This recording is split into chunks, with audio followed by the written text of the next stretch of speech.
lovely artist! Welcome to my class and let's have imaginary trip to Japan. And then 7 prompts that will help to bring your digital watercolor skill to a totally new level.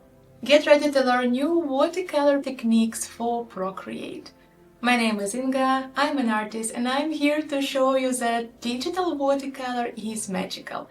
And you can create this magical world with all those cute characters and whimsical nature with your own hands. So for that we will need Procreate and a little bit of inspiration. This class I start by telling you where to find all the freebies and how to get ready for the painting process, like creating watercolor paper in Procreate and exploring all the brushes that we will have today. Because our today's class is special, the whole trip to Japan. So we will not have any problems with inspiration or references, because I prepared for you many pictures and a small video from Japan. This part takes an important role in today's class, and that's where our creative journey starts. We will prepare sketches for every prompt. 7 beautiful and cute topics are waiting for us, and different ways of painting digitally too. I will show you how to add colors, stamps, shades and highlights to our art, from the sketch to detailed composition, so we will make our painting process a little bit advanced. And all the topics, of course, will be connected to Japan, to our imaginary trip to this country of rising sun. By the end of my class, you will be able to create watercolor illustration in different style in Procreate using watercolor techniques in fun and simple way. What's important, 7 prompts will help you improve your digital painting skills and become more familiar with useful Procreate features.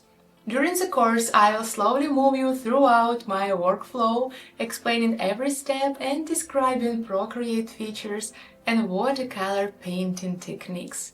So what you will learn during the class? First, more about Procreate, then more about sketching techniques, how to create watercolor paper texture, how to use different watercolor painting techniques, and how to apply them to Procreate app. Next, how to use layers, blending modes, clipping mask and alpha lock, and then how to add volume and color variations to your art. And the most important, how to improve your watercolor technique using digital brushes. What you will need for our today's class: I will use Procreate with iPad and Apple Pencil. You also can use Procreate or some other drawing pads, or just regular watercolor paper and paints. About course resources, I prepared for you everything that you need. It will be texture paper, custom brushes, color palette, references, my own pictures that I created. And who is this class for? The class is great for intermediate level, also can be useful for beginners if you have basic understanding of Procreate features, for those who is interested in digital watercolor art, cute characters and Japan. And one more thing that I want to mention, your opinion and feedback is super important to me, so feel free to tell me what you think about my class in discussion or review section. I will be glad to reply to you. My dear fellows, I cannot wait to start this class, and definitely I cannot see what you upload to projects section. Let's do it!